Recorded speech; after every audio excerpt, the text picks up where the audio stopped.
Let's look into the periodic table with a little bit more depth. So we've already discussed how the atomic number or the number of protons is how we arrange the actual elements. So atomic number 1, atomic number 2, atomic number 3, 4, etc. Then we looked at how we've got the periods and the groups. The periods are the ones running across. They actually tell you how many shells are involved. So that's 1 electron shell involved. Second period has 2 electron shells involved. Then we look at the groups, which actually tell you how many electrons are on that valence shell. The electrons on that valence shell are also called your valence electrons. So in the first group, you've only got 1 valence electron. Second group, you've got 2 valence electrons, etc. Okay, let's take a look at our actual groups. So this is a really quick overview of the main ones. They do get quite specific. So for example, we've got our metals. They are broken down further into alkaline metals, alkaline earth metals, transition metals, but generally they are lustrous, conduct heat and electricity well, are quite malleable and ductile. Okay, remember we do have exceptions of liquid mercury, which is actually liquid in room temperature, but generally these are how they behave. Next up we have our non-metal, almost like the opposite of your metals. They are not good conductors of electricity and heat. They are, when solid, quite brittle, so they can't be malleable and drawn out into nice wires and hammered on. They are dull in colour, several of them are gases in room temperature, and they behave really quite differently. So I also like to give them a little personality, because this helps us understand how they behave in reactions.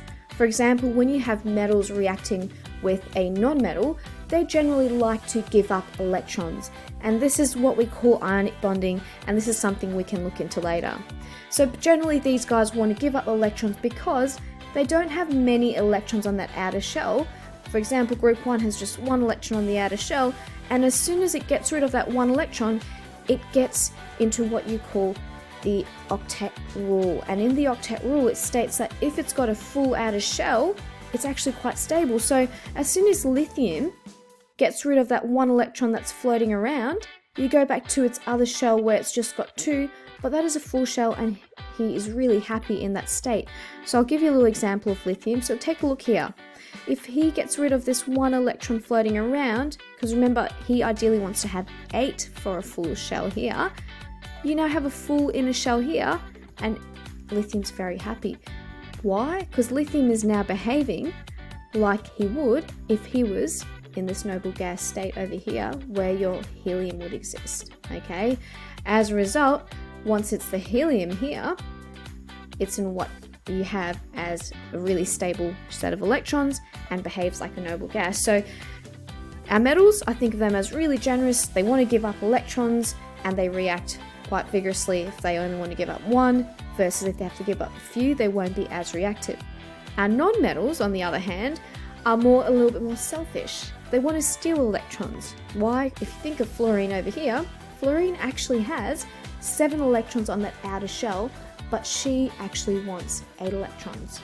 Okay, so fluorine is just going to go, hey, is there any electrons I can steal? So if I steal that, he will then become a full outer shell. He will have a full outer shell like neon, and he will be really stable. So I give them little personalities to describe how they behave when they interact with other atoms.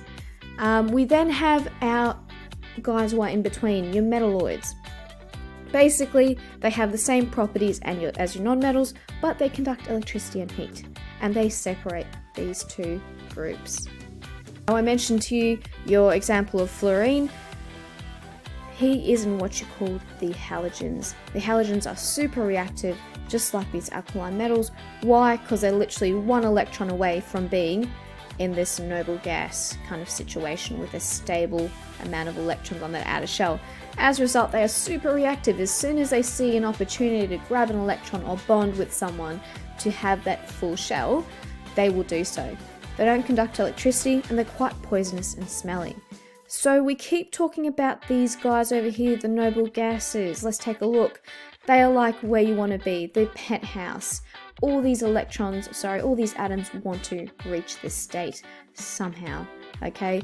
They are stable, non-reactive, really low boiling points, no color, no odor, and as a result, they actually are just, really to themselves. And they should be, because hey, they don't need to react. They don't really need to be involved because they are in a really happy state. Now, I hope that gave you a little bit of a understanding of the different groups. Thank you so much for listening.